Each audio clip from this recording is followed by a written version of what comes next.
I knew as a child that I wanted to be an astronaut, just like the explorers who set audacious goals, expected setbacks, but then reacted with passion and creativity and grit to make their dreams a reality. Houston now controlling. Atlantis begins its journey to shore up the International Space Station. The techniques that NASA uses to make the impossible possible can be used in any business to succeed. Audacious goals can move your career forward, they'll move your company forward, and sometimes they are so audacious, they'll move a sector forward. Flying in space is an incredible opportunity, and I'll take you along on what that experience was like tonight so that you understand what it's like to ride a rocket into space, what it's like to live where there's no gravity. It's absolutely magical. And also pertinent to tonight, what it's like to see our beautiful Earth from space.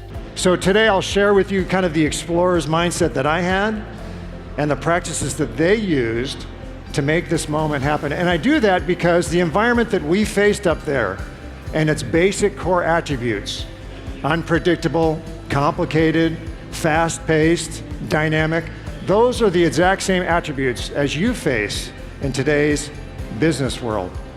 So, let's relax, then we'll get serious again, but let's relax. Let's just have fun talking about space. Here I am waiting for my first launch. It's a sensory overload being in this magical place. At this point, we're moving Mach 25. That's 28,000 kilometers per hour. That's 8 kilometers per second. That's 7 times the speed of a bullet. That means we go around the world in 90 minutes. Every 24 hours, do you know how many sunrises you see? 16, and 16 sunsets per day. It's this bizarre life, very difficult life. The sun goes up and down and up and down. So the question is, you are in a battle right now. And every time we fly humans in space, we're in a battle because it's so difficult. Explorers do not hesitate. They innovate in a timely manner. Maybe they have an equipment failure on a mountain, or they're sailing across the ocean and there's a major storm. Or maybe they come across a crevasse when they're crossing the Arctic. They don't dwell, they don't mope. They come up with creative solutions in a timely manner. And this is directly transferable to your personal and professional lives. Having goals and dreams and dreaming big. You can see in 1964, I was at Disneyland in California with my sister, already thinking about being an astronaut. You'll have to forgive those shorts with the vertical stripes. My mommy picked those. But I already wanted to be an astronaut, and so as the years passed, I started drawing it over and over again. And so for the next 20 years, this was my dream. This was my goal.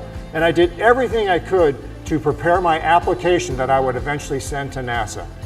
But 2 months later, a very plain, very thin, very small envelope showed up in the mail with this letter. And it says, "I regret to inform you that we don't want you." And so I was mad. Wasn't totally surprised, but I wasn't just paralyzed or devastated. I really thought about it for a couple days and moved on. I didn't dwell on it.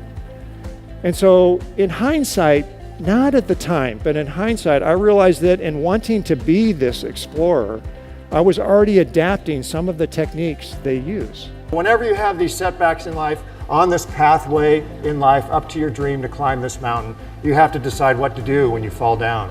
And so I had fallen down and I decided to get up and press on rather than retreating. And so I developed a plan with actions in it to gather more skills and more education and to become resilient. And it was really humiliating too, to have to go tell my parents, I got rejected again, or my friends.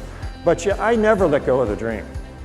I never let go of the dream. I held on to it with a passion. And so I would really encourage you to do that in your personal or professional goals too. So I worked really hard to make myself better. I was not about to take no. And every time I got one of those rejections, I said to myself, to NASA, I'll be back. These explorers taught me how to live life and how to overcome difficulties. They, set their goals audaciously high. They dreamed of success. They aren't paralyzed by all the bad things that can happen. They dream of success, and that's what all of us have to do throughout our life.